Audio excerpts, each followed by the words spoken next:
الحمد لله رب العالمين والعاقبة للمتقين والصلاة والسلام على سيد الأنبياء والمرسلين وعلى آله وأصحابه وأهل بيته أجمعين.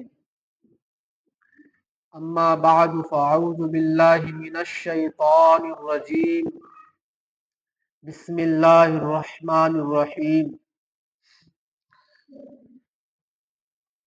وَيَعْبُدُونَ مِن دُونِ اللَّهِ مَا لَا يَضُرُّهُمْ وَلَا يَنفَعُهُمْ وَيَقُولُونَ هَؤُلَاءِ شُفَعَاؤُنَا عِندَ اللَّهِ. وقال الله تعالى في موضع آخر: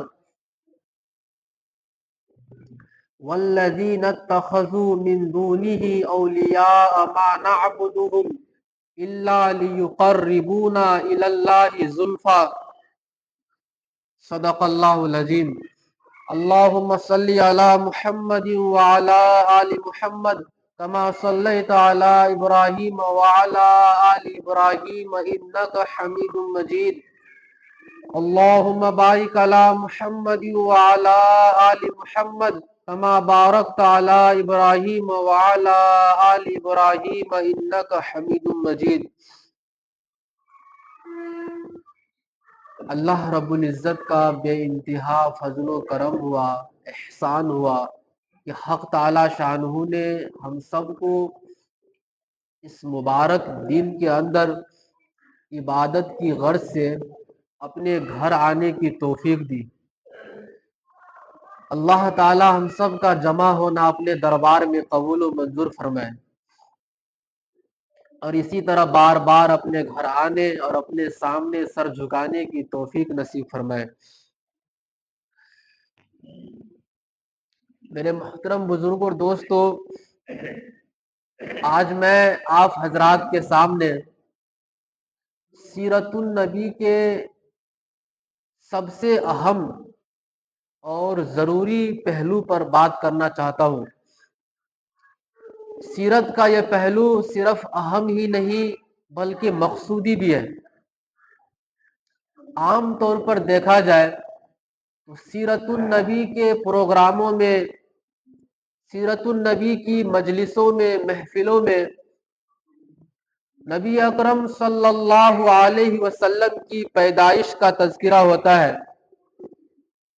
دودھ پینے اور پلانے کا ذکر ہوتا ہے، حلیمہ سعدیہ کا ذکر ہوتا ہے، حضور صلی اللہ علیہ وسلم کے حسن و جمال کا تذکرہ کرتے ہیں.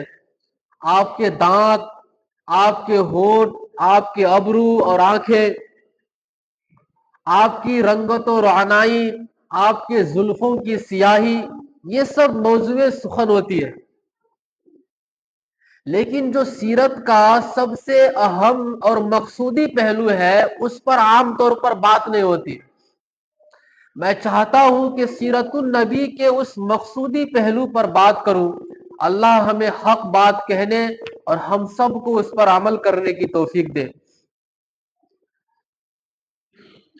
میرے محترم بزرگوں اور دوستو، امام الانبیاء خاتم النبیین رحمت للعالمین حضرت سیدنا محمد الرسول اللہ صلی اللہ علیہ وسلم نے اس دنیا میں اپنی زندگی کی 63 سال گزارے. ان 63 سالوں میں 40 سال نبوت عطا ہونے سے پہلے والی زندگی ہے اور 23 سال نبوت ملنے کے بعد والی زندگی ہے. اور ان 23 سالوں میں 13 سال مکہ مکرمہ میں گزار دیے اور 10 سال مدینہ منورہ میں بسر کیے. جو 40 سالہ زندگی نبوت ملنے سے پہلے گزاری نا، اس میں آپ کا بچپن، آپ کا لڑکپن، آپ کی جوانی، آپ کی شادی اور غمی، آپ کا سفر اور حضر، آپ کی تجارت، بکریوں کا چرانا، بازاروں میں آنا، یہ سب کچھ شامل ہے. مگر اس 40 سالہ زندگی سے مکہ کے کسی ایک شخص نے بھی اختلاف نہیں کیا، کسی ایک شخص نے بھی آپ کے اخلاق و کردار پر انگلی نہیں اٹھائی، کسی ایک شخص نے بھی آپ سے بدتمیزی سے بات نہیں کی، بلکہ مکہ کے ہر شخص نے اپنے بچوں سے بڑھ کر آپ سے پیار کیا، اپنے بزرگوں سے زیادہ آپ کا احترام کیا، اور اس ادب و احترام اور شفقت کی انتہا یہ تھی کہ آپ جب بھی مکہ مکرمہ کی گلیوں سے گزرتے تو کوئی شخص بھی آپ کو نام لے کر نہیں بلاتا تھا کہ وہ عبداللہ کا بیٹا محمد جا رہا ہے، بلکہ آپ کو دیکھ کر وہ لوگ بے اختیار پکار اٹھتا کہ وہ صادق جا رہا ہے، وہ امین جا رہا ہے۔ اتنی عزت کرتے تھے کہ وہ لوگ نام لے کر نہیں بلاتے تھے، اتنا احترام، اتنی عزت کہ وہ لوگ اپنے باہمی اختلافات میں، اپنے جھگڑوں میں، اپنی لڑائیوں میں آپ صلی اللہ علیہ وسلم کو فیصل مانتے تھے، جج مانتے تھے، آپ کے ذریعے فیصلہ کرواتے تھے۔ آپ سب کو پتا ہے کہ جب ہمارے درمیان جھگڑا ہو جائے، کسی سے کوئی اختلاف ہو جائے، تو کس قسم کے آدمی کو ہم جج مانتے ہیں؟ اگر آپ کا کسی معاملہ میں اختلاف ہو جائے تو کس قسم کے آدمی کو اپنا فیصل، اپنا جج، اپنا ثالث بناؤ گے؟ ظاہر سی بات ہے، جو سب سے عقل مند ہو، سب سے بڑے سمجھدار ہو، حق بیان کرنے والا ہو، کسی کے دباؤ میں نہ آنے والا ہو، سچ بولنے والا ہو۔ تو مکہ کے مشرکین نے حضور صلی اللہ علیہ وسلم کو اپنے جھگڑوں میں فیصل اور جج مان کر یہ تسلیم کر لیا تھا کہ مکہ میں اگر سب سے بڑے دانا، سب سے بڑے عقل مند، سب سے بڑے ہوشیار اور سب سے بڑے حق بیان کرنے والے، کسی کے دباؤ میں نہ جھکنے والے اگر کوئی ہے تو وہ عبداللہ کا در یتیم اور آمنہ کا لال ہے۔ وہ سب مانتے تھے، اور اس کی بہترین مثال ہم سب کو پتا ہے، حجر اسود کو نصب کرنا ہے کہ مشرکین مکہ نے بیت اللہ کو گرا کر نئے سرے سے اس کی تعمیر کی، اس کی دیواروں کو بلند کیا۔ تو جب حجر اسود کو رکھنے کا ٹائم آیا تو ہر قبیلے اور ہر خاندان کی تمنا اور خواہش یہ تھی کہ اس حجر اسود کو ہمارے قبیلے کے لوگ رکھے یہاں پر، یہ خوش بختی، یہ سعادت، یہ شرف ہمیں حاصل ہو۔ ہر قبیلہ کے لوگ چاہتا تھا کہ ہم رکھیں گے، اور یہ اختلاف اتنا بڑھ گیا کہ لوگوں نے تلواریں اٹھا لی کہ ہم رکھیں گے۔ تو کچھ بزرگوں نے، دانا لوگوں نے مشورہ دیا کہ دیکھو، اس بات میں اختلاف نہیں کرو، ایسا کرو کہ جو سب سے پہلے بیت اللہ میں داخل ہو اس کو اپنا جج مان لو، اس کو اپنا امیر مان لو، اور وہ جو فیصلہ کر دے اس کے حساب سے اس معاملہ کو حل کرو۔ تو لوگوں کو یہ رائے پسند آئی، کہا کہ ٹھیک ہے، جو سب سے پہلے داخل ہوگا ہم اس کے ذریعے فیصلہ کروائیں گے۔ اب سب کی نگاہیں بیت اللہ کی دیوار پر ہے، دروازے پر ہے کہ کون داخل ہونے والا ہے، کہ سب لوگوں نے دیکھا کہ دروازے سے داخل ہونے والا سب سے پہلے عبد المطلب کا پوتا، عبداللہ کا لخت جگر، ہمارے پیارے پیغمبر حضرت محمد صلی اللہ علیہ وسلم تھے۔ جب لوگوں نے آپ کو دیکھا تو خوشی سے جھوم اٹھے، خوشی سے جھوم اٹھے اور کہنے لگے جاء امین، امین آ گیا، صدیق آ گیا، یہ جو فیصلہ کریں گے ہمیں منظور ہوگا، یہ جو حکم سنا دے ہم قبول کریں گے۔ اللہ اکبر، کتنی عزت کرتے تھے، کوئی بھی ناراض نہیں، سب خوشی سے جھوم اٹھے۔ اور پھر ہمارے پیارے پیغمبر نے بڑا ہی زبردست فیصلہ کیا، اللہ اکبر، بڑا ہی خوبصورت فیصلہ فرمایا۔ آپ نے ایک چادر بچھائی اور اس پر حجر اسود کو رکھا، اور ہر قبیلے کے سردار کو دعوت دی کہ وہ آئے اور اس چادر کے کونے کو تھام لے اور اس کو اٹھا کر بیت اللہ کی دیوار کے قریب لے جائے۔ سب سردار آئے، اس کو اٹھایا، دیوار کے قریب لے گئے، پھر ہمارے پیارے پیغمبر صلی اللہ علیہ وسلم نے اپنے دستے مبارک سے حجر اسود کو اس کی جگہ پر نصب کر دیا. کوئی جھگڑا نہیں، کوئی اختلاف نہیں، کوئی ناراض نہیں ہوا اس فیصلے سے، سب خوش. اللہ اکبر. تو ہمارے پیارے نبی کی زندگی 40 سال تک لوگ اتنی عزت کرتے تھے، اتنا پیار کرتے تھے، آپ کا نام لے کر نہیں بلاتے تھے، اپنے جھگڑوں میں فیصل اور جج مانتے تھے. اور آپ سب کو پتا ہے کہ جب ہمارے پیارے پیغمبر نے اعلان نبوت کیا تو کچھ دن تو چھپ چھپ کر دعوت دیتے رہے، لیکن جب اللہ نے کہا کہ اپنے قریبی رشتہ داروں کو ڈرائیے، وَأَنذِرْ عَشِيرَتَكَ الْأَقْرَبِينَ، آپ اپنے قریبی رشتہ داروں کو ڈرائیے، تو حضور صلی اللہ علیہ وسلم کوہ صفا پر کھڑے ہو گئے اور کپڑا ہلا ہلا کر آواز دی، یا صباحا یا صباحا. یہ یا صباحا ایسا جملہ تھا کہ لوگ جب دشمن حملہ کرنے والا ہوتا تب یہ استعمال کرتے تھے. تو جیسے ہی میرے نبی نے کہا یا صباحا یا صباحا، لوگ دوڑے ہوئے آئے، اور جو نہیں آ سکے اپنے نمائندہ کو بھیج دیا. سب لوگ آ گئے، اس میں جوان بھی تھے، بوڑھے بھی تھے، آپ کے قریبی عزیز رشتہ دار بھی شامل تھے، وہ بھی تھے جن کے ساتھ آپ نے بچپن گزارا، وہ بھی تھے جن کے ساتھ مل کر بکریاں چرائی، وہ بھی تھے جن کے ساتھ آپ نے مل کر بازار گئے اور کاروبار کیا.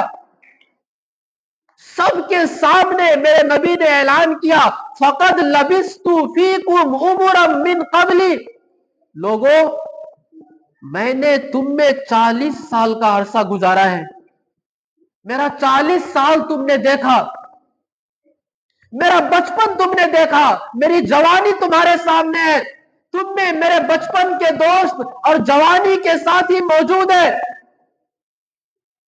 اور بچپن کے دوستوں سے دوستوں کی باتیں اور جوانی کے یاروں سے یاروں کے راز چھپے ہوئے نہیں ہوتے، سب ظاہر ہوتے ہیں. کہا کہ تم میں میرا بچپن کا دوست ہے، جوانی کے ساتھی ہے، میرا سفر، میرا حضر، میری تجارت سب تمہارے سامنے ہے. بولو میں نے اس 40 سال کی زندگی میں کبھی بھی تمہارے سامنے جھوٹ بولا؟ کبھی بھی زندگی کی کسی موڑ پر کسی مشکل ترین حالت میں بھی جھوٹ بولا؟ بولو تم نے ہمارے ساتھ سفر کیے ہیں، ہمارے ساتھ تجارت کیے ہیں، ہمارے ساتھ بچپن گزارے ہیں، جوانی گزارے ہیں، میں نے زندگی کی کسی موڑ پر کبھی جھوٹ بولا؟ اللہ اکبر. ایک شخص بھی نہیں تھا جو کہہ سکے کہ آپ نے فلاں مقام پر جھوٹ بولا تھا. سب ایک زبان میں کہنے لگے، جربنا لک مرارا، جربنا لک مرارا، ہم نے آپ کو بارہا پرکھا، آزمایا، ما جربنا علیک الا صدقا، لیکن میں نے ہر مقام پر آپ کو سچائی پایا، کبھی آپ نے جھوٹ نہیں بولا. تب میرے پیارے پیغمبر نے ارشاد فرمایا کہ دیکھو اگر میں یہ کہوں کہ اس پہاڑ کی دوسری جانب سے ایک لشکر آ رہا ہے جو تم پر حملہ کرنا چاہتا ہے، تو بتاؤ میری بات کو مان لو گے؟ لوگوں نے کہا ضرور مانیں گے. لیکن کچھ لوگ جو ذمہ دار ٹائپ کے تھے وہ سوچنے لگے کہ یار ہمارا تو کسی سے دشمنی نہیں، کوئی جھگڑا نہیں، کوئی لڑائی نہیں، ہمارا تو ایک بھی دشمن نہیں ہے، اور دشمنوں کا لشکر یہ کون ہو سکتا ہے؟ تو کچھ لوگ پہاڑ پر چڑھ گئے اور دیکھا تو ایک لشکری بھی نہیں، ایک فوجی بھی نہیں. کہا کہ محمد تم کہتے ہو کہ لشکر آ رہا ہے، یہاں تو ایک لشکری بھی نہیں، تم کہتے ہو ایک فوج آ رہی ہے، یہاں تو ایک فوجی بھی نہیں. تب میرے نبی نے فرمایا کہ اب تم لوگوں نے اپنی ظاہری آنکھوں سے دیکھ چکا کہ ایک لشکری اور ایک فوجی بھی نہیں، لیکن پھر بھی میں کہتا ہوں بتاؤ میری بات کو مان لو گے؟ اب لوگ مجبور ہو گئے کہ اس کی زبان سے کبھی جھوٹ سنا ہی نہیں، اور یہاں پر تو لشکر نظر بھی نہیں آ رہا ہے. آخر میں مجبور ہو کر کہا کہ عبداللہ کے در یتیم، تیری 40 سالہ زندگی کی صداقت، امانت، دیانت، شرافت ہمیں یہ بات کہنے پر مجبور کرتی ہے کہ ہماری آنکھیں دھوکہ کھا سکتی ہے لیکن تیری زبان سے جھوٹ نہیں نکل سکتی. اللہ اکبر.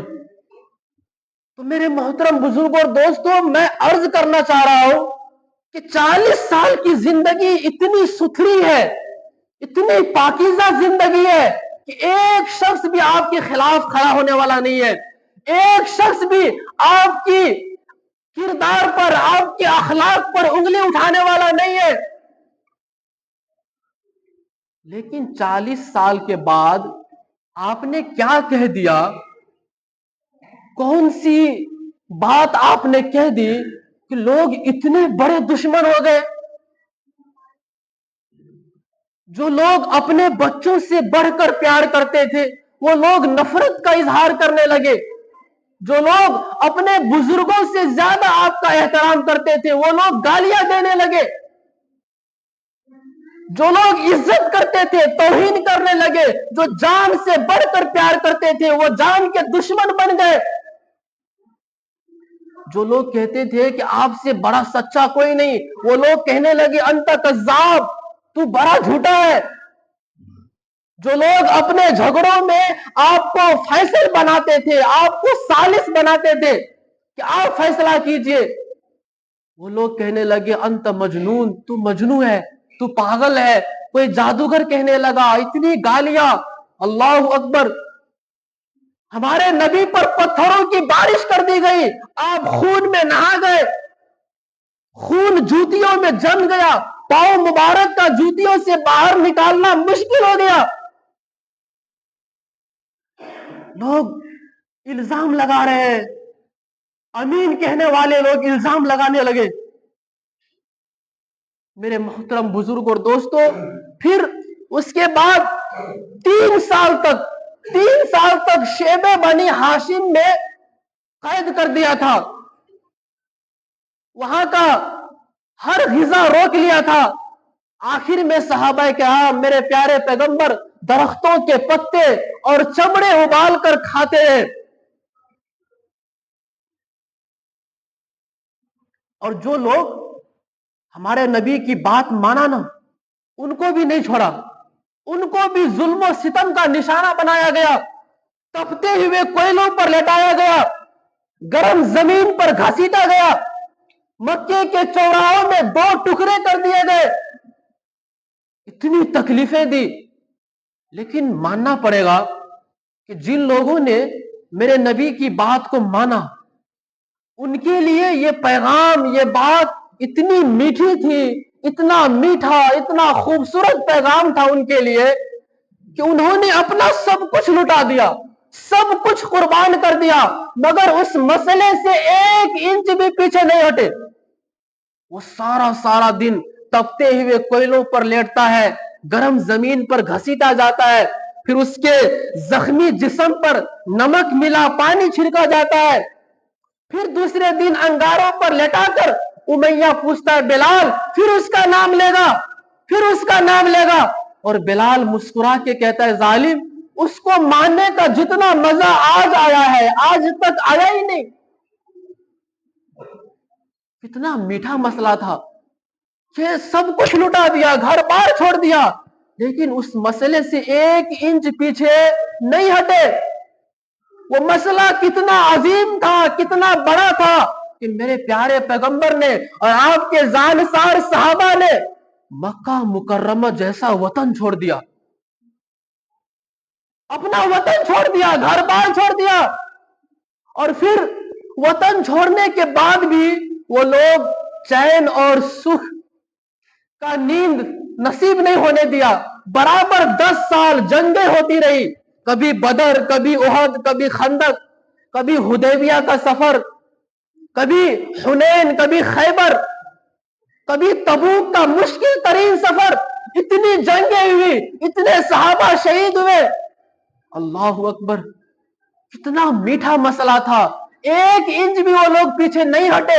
انہوں نے ثبوت دیا کہ ہم اپنے خاندان سے بھی زیادہ, اپنے ماں باپ سے بھی زیادہ اللہ اور اس کے رسول سے پیار کرتے ہیں.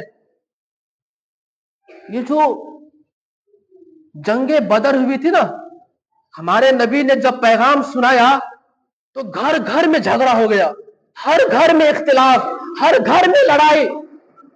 ایک طرف باپ ہے, ایک طرف بیٹا ہے, ایک طرف چچا ہے, ایک طرف بھتیجا ہے, ایک طرف ماموں ہے, ایک طرف خالہ ہے. اللہ اکبر, اتنا اختلاف, بھائی بھائی میں جھگڑا ہے, سگے بھائی میں, صرف دین کی خاطر. یہ جو جنگ بدر ہوا, جنگ بدر آپ سب کو پتا ہوگا, اس میں کوئی باہر سے جنگ کرنے کے لیے نہیں آیا تھا, کوئی بھی باہر سے نہیں تھا, سب اپنے لوگ تھے. خون کے رشتے ایک دوسرے کے سامنے آ گئے, ٹکرا گئے. حضرت ابو بکر صدیق رضی اللہ تعالیٰ عنہ پرچم محمدی کے نیچے ہے, تو ان کا بیٹا عبد الرحمن ابو جہل کے ساتھ آیا تھا. حضرت حمزہ رضی اللہ تعالیٰ عنہ ادھر ہے, ان کا بھائی عباس ادھر ہے. حضرت علی رضی اللہ تعالیٰ عنہ ادھر ہے, ان کا بھائی عقیل ادھر ہے. حضرت حذیفہ رضی اللہ تعالیٰ عنہ ادھر ہے, ان کا باپ چاچا بھائی سب ادھر ہے. حضرت عمر رضی اللہ تعالیٰ عنہ ادھر ہے, ان کا ماموں ادھر تھے. خود ہمارے نبی کو دیکھ لیجئے, ہمارے نبی ایک طرف ہے, آپ کا داماد ابو العاص بھی ادھر ہے, آپ کا چچا عباس بھی ادھر ہے, آپ کا چچا زاد بھائی بھی ادھر ہے. اپنے خون کے رشتے ایک دوسرے سے لڑ پڑے. اتنا بڑا مسئلہ تھا, وہ کون سی بات تھی, کون سا پیغام آپ نے سنا دیا کہ ہر گھر میں جھگڑا ہو گیا, باپ بیٹے کے دشمن ہو گئے, میاں بیوی کے دشمن بن گئے, بھائی بھائی کے دشمن بن گئے. وہ کون سی بات تھی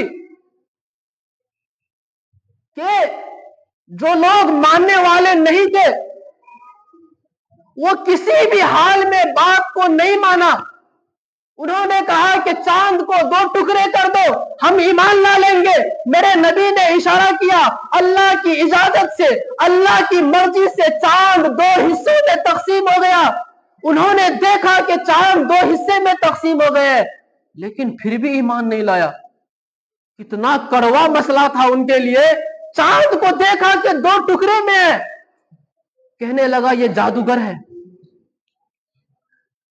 ان کے سامنے کنکریاں کلمہ پڑھنے لگ گئی, پتھر کلام کر رہا تھا, لیکن ایمان لانے کے لیے تیار نہیں. اب آپ لوگ سوچ رہے ہوں گے کہ اختلاف اصل کیا تھا, کیا جھگڑا تھا, کیا بات تھی, میرے نبی کیا منوانا چاہتے تھے. کیا جھگڑا دنیا کے بارے میں, کیا جھگڑا مال و دولت کے بارے میں, زمین جائیداد کے بارے میں, حکومت کے بارے میں نہیں. یہ سب چیزیں میرے نبی کے قدموں میں رکھ رہے تھے وہ لوگ. میرے نبی کے چاچا ابو طالب کے پاس یہ سب چیزیں دے رہے تھے کہ آپ کا بھتیجا کیا چاہتا ہے, زمین جائیداد چاہتا ہے, ہم دینے کے لیے تیار ہے. مکے کا اقتدار چاہتا ہے, حکومت چاہتا ہے, ہم دینے کے لیے تیار ہے. کتنا مال چاہتا ہے, مانگ کے دیکھو, ہم حاضر کرنے کے لیے تیار ہے. کسی عورت سے شادی کرنا چاہتا ہے, جس عورت پر نگاہ اور جس عورت پر انگلی رکھ دو ہم ان سے نکاح کرا دیں گے. لیکن آپ اپنے بھتیجے کو کہیے کہ وہ اس مسئلے کو سنانے سے باز آ جائے, رک جائے. جب میرے نبی کے سامنے یہ بتایا گیا کہ کفار سب یہ بات کر رہے ہیں, میرے نبی کی آنکھوں میں آنسو آ گئے. چچا یہ دنیا پیش کر رہے, اس دنیا کی حقیقت کیا ہے, یہ زمین جائیداد, یہ حکومت, اس کی حقیقت کیا ہے. اگر میرے ایک ہاتھ میں سورج کا نظام لا کر رکھ دیا جائے, دوسرے ہاتھ میں چاند کا نظام لا کر رکھ دیا جائے, تب بھی میں اس مسئلے سے باز نہیں آ سکتا. کتنا بڑا اختلاف تھا, کتنا بڑا اختلاف تھا. اب آپ لوگ سوچ رہے ہوں گے کہ شاید مشرکین مکہ اللہ کو نہیں مانتے ہوں گے.